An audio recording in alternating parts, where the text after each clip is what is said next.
Sahabat, hari ini kita akan merenungkan tentang Yesus dan doa. Sahabatku, kisah dan teladan Yesus Kristus ketika ia berada di dunia sangatlah banyak dan selalu menarik untuk kita baca dan kita renungkan. Ada banyak kisah bagaimana Tuhan Yesus menyembuhkan banyak orang yang menderita berbagai macam penyakit seperti penyakit kusta, lumpuh, buta, pendarahan, dan sebagainya. Dan semua orang sakit itu disembuhkan secara ajaib. Hal ini membuat banyak orang takjub dan memuliakan Allah. Ada kisah Yesus memberi makan ribuan orang yang kelaparan dengan hanya 5 potong roti dan 2 ikan. Roti dan 2 ikan itu diberkati dan menjadi berlimpah sehingga cukup untuk ribuan orang, bahkan masih ada sisa. Ada juga kisah Yesus mengubah air menjadi anggur. Dan yang luar biasa ialah orang mati dibangkitkan atau dihidupkan kembali oleh Yesus. Semua kisah-kisah ini sungguh menjadi berkat dan menguatkan iman kita. Kisah-kisah itu juga membuat kita kagum dan yakin Yesus adalah Anak Allah yang Maha Kuasa. Nah sahabat, hari ini saya ingin mengajak Anda melihat kisah Yesus dan doanya. Yesus sebagai Anak Allah yang diutus ke dunia oleh Bapanya untuk menyelamatkan manusia dari hukuman dosa, ingin mengatakan betapa pentingnya doa dalam kehidupan kita. Doa merupakan prioritas utama bagi kehidupan kita. Dan Tuhan Yesus memberi teladan kepada kita bagaimana Ia sendiri memprioritaskan doa dalam kehidupannya. Dalam Injil Lukas pasal 5 ayat 16 dikatakan Tuhan Yesus mengundurkan diri ke tempat-tempat sunyi dan berdoa. Setelah Yesus sibuk melayani dan mengajar banyak orang, Tuhan Yesus kemudian menyempatkan diri pergi ke tempat sunyi seorang diri dan berdoa. Bila Anda ingin mengetahui kisah selengkapnya, Anda bisa membacanya pada Injil Lukas pasal 15. Kemudian dalam Injil Markus pasal 1 ayat 35 dikatakan bahwa pada pagi hari ketika hari masih gelap, Yesus bangun dan pergi ke tempat sunyi dan berdoa. Dan contoh terakhir tentang doa Tuhan Yesus yang ingin saya sampaikan untuk sahabat hari ini adalah doa Tuhan Yesus di Taman Getsemani.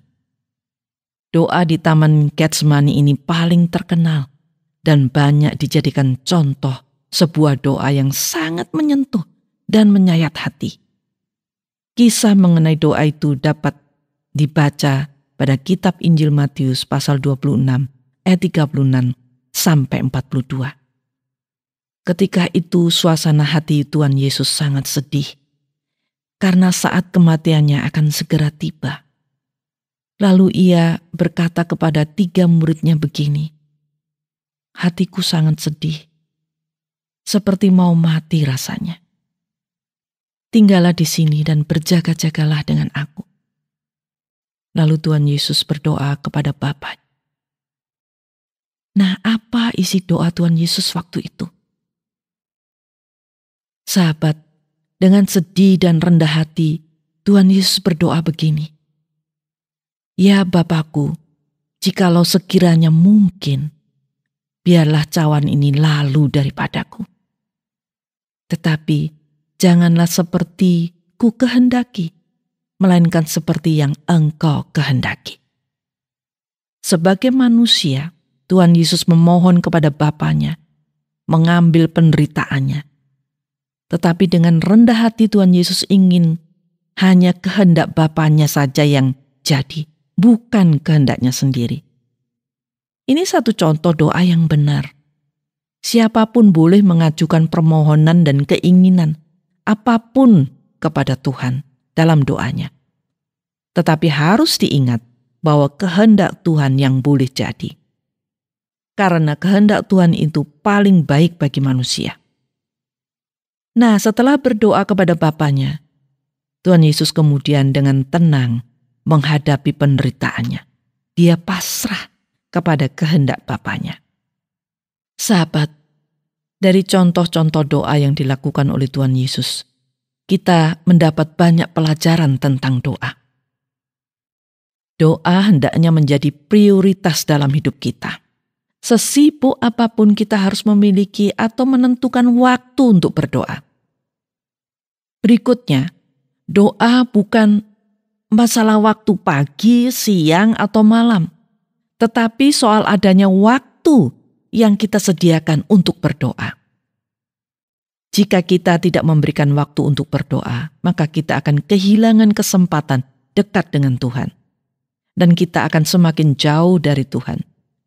Kita tidak akan pernah mengenal Tuhan jika kita tidak pernah berkomunikasi dengan Tuhan.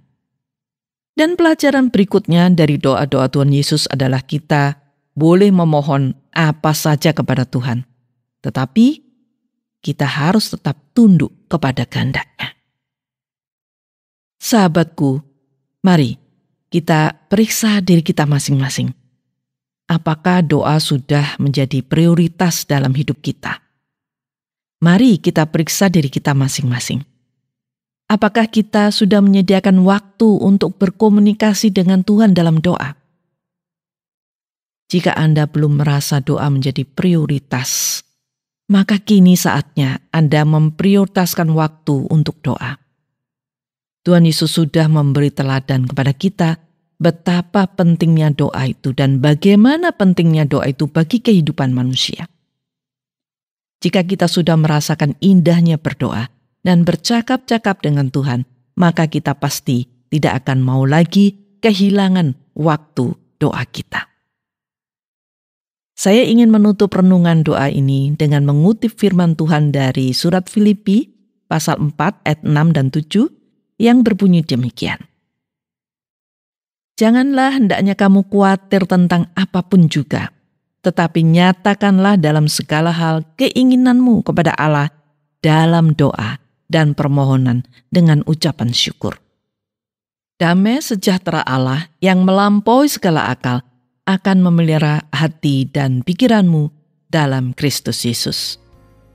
Biarlah firman Tuhan ini mendorong Anda untuk berdoa tanpa henti, karena doa adalah nafas hidup kita. Tuhan memberkati Anda.